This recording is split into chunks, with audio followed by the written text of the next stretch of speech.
घृष्णेश्वर ज्योतिर्लिंग।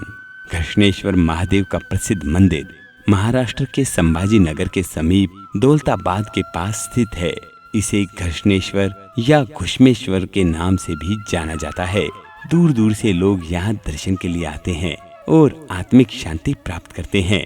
भगवान शिव के 12 ज्योतिर्लिंगों में से यह अंतिम ज्योतिर्लिंग है। बौद्ध भिक्षुओं द्वारा निर्मित एलोरा की प्रसिद्ध गुफाएं इस मंदिर के समीप स्थित हैं। तो चलिए बात करते हैं श्री घुश्मेश्वर ज्योतिर्लिंग के बारे में। यह महाराष्ट्र प्रदेश में दौलताबाद से 12 मील दूर वेरुल गांव के पास स्थित है। इस ज्योतिर्लिंग के विषय में पुराणों में यह कथा वर्णित है। दक्षिण देश में देवगिरी पर्वत के निकट सुधर्मा नामक एक अत्यंत तेजस्वी तपोनिष्ठ ब्राह्मण रहता था। उसकी पत्नी का नाम सुधेया था। दोनों में परस्पर बहुत प्रेम था। किसी प्रकार का कोई कष्ट उन्हें नहीं था, लेकिन उन्हें कोई संतान नहीं थी। सुधेया संतान की बहुत ही इच्छुक थी। उसने सुधर्मा से अपनी छोटी बहन से दूसरा विवाह करने का आग्रह किया। पहले तो सुधर्मा को यह बात नहीं जची, लेकिन अंत में उन्हें पत्नी की जिद के आगे झुकना ही पड़ा। वे उसका आग्रह टाल नहीं पाए। वे अपनी पत्नी की छोटी बहन घुष्मा को ब्याह कर घर में ले आए। घुष्मा अत्यंत विनीत और सदाचारणी स्त्री थी। वह भगवान शिव की अनन्य भक्त थी। प्रतिदिन 101 पार्थिव शिवलिंग बनाकर हृदय की सच्ची निष्ठा के साथ उनका पूजन करती थी। भगवान शिव जी की कृपा से थोड़े ही दिन बाद उसके गर्भ से अत्यंत सुंदर और स्वस्थ बालक ने जन्म लिया। बच्चे के जन्म से सुधेया और घुष्मा दोनों के ही आनंद का पार न रहा। दोनों के दिन बड़े आराम से बीत रहे थे, लेकिन ना जाने कैसे थोड़े ही दिनों बाद सुधेया के मन में एक कुविचार ने जन्म ले लिया। वह सोचने लगी, मेरा तो इस घर में कुछ है नहीं, सब कुछ घुष्मा का है।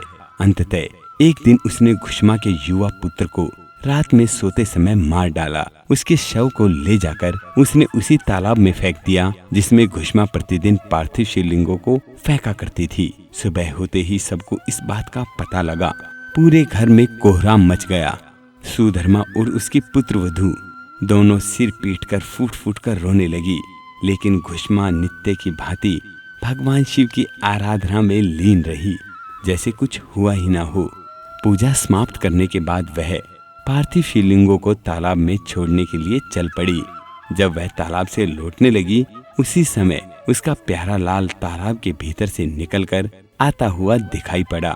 वह सदा की भांति आकर घुष्मा के चरणों पर गिर पड़ा, जैसे कहीं आसपास से ही घूमकर आ रहा हो। उसी समय भगवान शिव भी वहां प्रकट होकर घुष्मा से वर मांगने को कहने लगे। भगवान शिव सुधेया की घिनौनी करतूत से अत्यंत क्रुद्ध हो उठे थे। अपने त्रिशूल द्वारा उसका गला काटने को उद्यत दिखलाई दे रहे थे। घुष्मा ने हाथ जोड़कर भगवान शिव से कहा, प्रभु, यदि आप मुझ पर प्रसन्न हैं तो मेरी इस अभागिन बहन को क्षमा कर दें। मैं मानती हूँ निश्चित ही उसने अत्यंत जघन्य पाप किया है, किंतु आपकी दया से मुझे मेरा पुत्र वापस मिल गया। अब आप उसे क्षमा कर दे प्रभु। मेरी एक और प्रार्थना है, लोक कल्याण के लिए आप इस स्थान पर सर्वदा के लिए निवास करें। भगवान शिव ने उसकी ये दोनों बातें स्वीकार कर ली। ज्योतिर्लिंग के रूप में प्रकट होकर वह वहीं पर निवास करने लगे। सती शिव भक्त घुष्मा के आराध्य होने के कारण वे यहाँ घुश्मेश्वर महादेव के नाम से विख्यात हुए।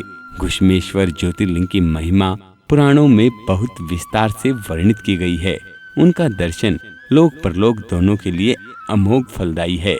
वो अपने भक्तों को इस रूप में दर्शन देकर उनके सारे कष्टों को दूर कर देते हैं।